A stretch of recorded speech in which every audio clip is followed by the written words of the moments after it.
नमस्कार, मैं हूं आपके साथ मोनिका गुप्ता। आज फिर हम हाजिर हैं आपके सामने नया मुद्दा और बड़ी खबर के साथ। और आज की जो बड़ी खबर है वो है यूपी पंचायत चुनाव से जुड़ी। आपको बता दें कि बड़ी खबर आ रही है यूपी पंचायत चुनाव से जुड़ी। जो असमंजस की स्थिति थी 1995 या फिर 2015 का फॉर्मेट लागू किया जाए आरक्षण को लेकर, वो यहाँ पर इलाहाबाद हाई कोर्ट ने साफ कर दिया है और ये तस्वीर साफ हो चुकी है।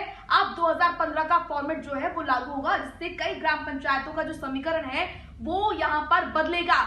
मेरे सहयोगी राजेश भी मेरे साथ जुड़े हुए हैं। क्या है पूरा मुद्दा और किस तरीके से असर पड़ेगा पंचायत चुनाव पर, वो जान लेते हैं राजेश से। राजेश, बिल्कुल। देखिए मोनिका, ये एक बड़ी जानकारी है प्रदेश के लिहाज से भी, क्योंकि उत्तर प्रदेश में पंचायत चुनाव को लेकर तैयारियां की जा रही थी और लेकिन उस तैयारियों में 3 दिन पहले तब ब्रेक लग गया था जब हाईकोर्ट ने रोक लगा दी थी। क्योंकि एक याचिका डाली गई थी जिसमें कहा गया था कि जो आरक्षण की प्रक्रिया है वो ठीक नहीं है, वो 2015 की होनी चाहिए थी, जबकि सरकार की तरफ से 1995 का उसमें जिक्र किया गया था। तो इसको अनियमितता मानते हुए हाईकोर्ट ने इस पे रोक लगा दी थी और ये कहा था कि जो प्रक्रिया है उसको ठीक कीजिए, 1995 का नहीं चलेगा, 2015 का जिक्र किया गया था उसको अपनाया जाए। यानी कि साफ है कि जो पंचायत चल रहे थे, ब्रेक लगने के बाद उसमें देरी होने की पूरी संभावना थी और वो उम्मीदवार जो तैयारी कर रहे थे अपने अपने इलाकों में प्रधान की और सरपंच की, जिलाध्यक्ष की, वो जो तमाम त्रिस्तरीय पंचायत चुनाव में जो पद हैं उसकी जो तैयारियां कर रहे थे, उनके सामने भी एक असमंजस की स्थिति बन गई थी। पंचायत चुनाव में जो पद हैं उसकी जो तैयारियां कर रहे थे, उनके सामने भी एक असमंजस की स्थिति बन गई थी कि अब आगे क्या होगा। हाईकोर्ट अब सोमवार को, चूंकि आज की तारीख तय की गई थी कि 15 मार्च को सोमवार को सरकार को इसमें जवाब देना होगा, तो सरकार ने आज, चूंकि हाईकोर्ट की तरफ से जब कहा गया कि जो 2015 की प्रक्रिया है उसको लागू किया जाए, सरकार भी उस पर सहमत हुई है और सरकार की तरफ से कहा गया है कि हम इसके लिए तैयार हैं। यानी अब जो असमंजस की स्थिति थी वो खत्म होगी। हालांकि 2 महीने का वक्त लग सकता है कि इसमें एक प्रक्रिया आगे चूंकि नए सिरे से बढ़ेगी उसमें वक्त लगे। लेकिन मोनिका, बड़ी बात यह है कि हमने इस मुद्दे पे चर्चा भी की, क्योंकि जिस दिन हाईकोर्ट ने ब्रेक लगाई थी तो प्राइम न्यूज ने सबसे पहले इस खबर को ब्रेक किया था। उस पर सोशल मीडिया पे भी लाखों लोग हमारे साथ जुड़े, उन तक हमारा वीडियो पहुंचा, उन्होंने देखा और कई लोगों ने सवाल भी पूछे। अब भी लोगों के जहन में कई तरह के सवाल हैं। तो पंचायत चुनाव से जुड़ा हुआ अगर कोई भी मुद्दा, कोई भी सवाल, दर्शकों से मेरी अपील है, अगर आपके जहन में कोई सवाल है आप हमारे साथ कमेंट पे अपना सवाल जरूर पूछें, हम उसका जवाब वक्त आने पे जरूर देंगे ताकि आपकी जो असमंजस की स्थिति है वो साफ हो सके। लेकिन बड़ी जानकारी और बड़ी खबर मोनिका यही है कि जो असमंजस की स्थिति बनी हुई थी अब वो साफ है। यानी 2015 की जो प्रक्रिया है उसको लागू किया जाएगा आरक्षण में और तब चुनाव की प्रक्रिया जो है वो आगे बढ़ेगी। हम एक्सपर्ट से भी समझने की कोशिश करेंगे, जानने की कोशिश करेंगे कि आखिर आज क्या कुछ हुआ। हमारे साथ एक हाईकोर्ट के वकील हैं अंकुर सक्सेना, वो भी जुड़े हैं, हम उनसे बात करते हैं फोन के जरिए और उनसे समझेंगे मोनिका कि आखिर इसमें क्या कुछ हुआ। अंकुर जी नमस्कार, मैं राजेश बोल रहा हूं प्राइम न्यूज से। अंकुर जी, आप ये बताएं कि आज हाईकोर्ट में क्या कुछ हुआ, क्योंकि जब ब्रेक लगाई गई थी तब भी आप हमारे साथ चर्चा में मौजूद थे, और आज क्या कुछ हुआ, क्या हवाला दिया गया, क्योंकि एक बार कहा गया है कि 2015 की प्रक्रिया को अपनाया जाएगा।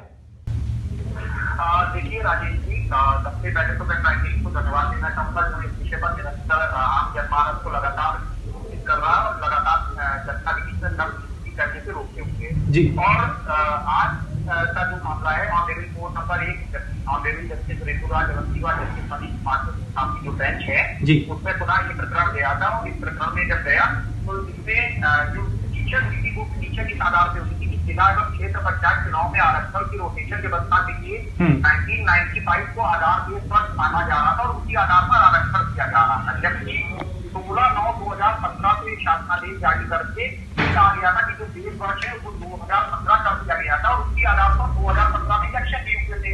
तो ऐसी स्थिति में जो पिटीशन हुई वो पिटीशन में कहा गया कि जब पहले 2015 को बेस वर्ष मानकर आरक्षण को रोकेट करने की प्रक्रिया को किया गया था तो सरकार पुनः उसको 15 साल 20 साल पहले 1995 को बेस वर्ष कैसे मान रही। तो आज जब सुप्रीम कोर्ट के सामने एज ट्रस्ट के रूप में ये मुकदमा ये PIL चुनाव लगाई गई तो आप देखिए ऐसी स्थिति में स्टेट गवर्नमेंट ने कहीं ना कहीं अपनी गलती को रियलाइज किया, माना और यूपी सरकार ने कोर्ट से कहा कि 2015 को आरक्षण आधार पर मानने में कोई दिक्कत नहीं, सरकार के पास उसके सिवा और कोई ऑप्शन नहीं था। तो ऐसी स्थिति में कोर्ट ने 27 मार्च तक रिजर्वेशन प्रक्रिया को फाइनलाइज करने के लिए आदेश दिया। जी, आप ये बताएं कि आज हाईकोर्ट में क्या कुछ हुआ, क्योंकि जब ब्रेक लगाई गई थी तब भी आप हमारे साथ चर्चा में मौजूद थे, और आज क्या कुछ हुआ, क्या हवाला दिया गया, क्योंकि एक बार कहा गया है कि 2015 की प्रक्रिया को अपनाया जाएगा। देखिए राजेश जी, सबसे पहले तो मैं को धन्यवाद देना चाहूंगा जो इस विषय पर निरंतर आम जनमानस को लगातार सूचित कर रहा है और लगातार जनता के बीच में नर्म करने से रोकते होंगे जी। और आज का जो मामला है honourable court number 1 honourable justice Rituraj Awasthi व जस्टिस मनीष कुमार साहब की जो बेंच है जी। उसमें पुनः ये प्रकरण गया था और इस प्रकरण में जब गया तो इसमें जो टीचर हुई थी वो टीचर की तादाद से हुई थी कि जिला एवं क्षेत्र पंचायत चुनाव में आरक्षण की रोटेशन व्यवस्था के लिए 1995 को आधार बेस पर माना जा रहा था और उसी आधार पर आरक्षण किया जा रहा था, जबकि 16/9/2015 को एक शासनादेश जारी करके कहा गया था कि जो बेस वर्ष है वो 2015 कर दिया गया था और उसी आधार पर 2015 में इलेक्शन दिए हुए थे। तो ऐसी स्थिति में जो टीचर हुई वो टीचर में कहा गया कि जब पहले 2015 को बेस वर्ष मानकर आरक्षण को रोटेट करने की प्रक्रिया को किया गया था तो सरकार पुनः उसको 15 साल 20 साल पहले 1995 को बेस वर्ष कैसे मान रही। तो आज जब ऑनरेबल कोर्ट के सामने एज ट्रस्ट के रूप में ये मुकदमा ये सीआईएल गुनाह लगाई गई तो आप देखिए ऐसी स्थिति में स्टेट गवर्नमेंट ने कहीं ना कहीं अपनी गलती को रियलाइज किया, माना और इसकी सरकार ने कोर्ट से कहा कि 2015 को आरक्षण आधार पर मानने में कोई दिक्कत नहीं, सरकार के पास उसके सिवा और कोई ऑप्शन नहीं था। तो ऐसी स्थिति में कोर्ट ने 27 मार्च तक रिजर्वेशन प्रक्रिया को फाइनलाइज करने के लिए चाहिए कि बहुत चीजें ऐसी होंगी जो रिजर्वेशन के दायरे में आ जाएंगी और बहुत सी ऐसी चीजें होंगी जो आज के समय में रिजर्वेशन की परिसीमा में आ रही थी वो फ्री हो जाएगी। अंकुर जी, एक चीज मैं ये जानना चाहता हूँ कि अब जो चूंकि अब नई प्रक्रिया के बाद कितना वक्त और लग सकता है? बहुत सारे दर्शकों के मन में, ग्रामीणों के मन में ये सवाल है कि अब आगे कितना वक्त लगेगा इस प्रक्रिया को पूरा होने में? देखिए, ऑनरेबल कोर्ट ने जो डायरेक्शन दी है वो 27 मार्च तक, बहुत लंबा कोर्ट ने इनको समय नहीं दिया है।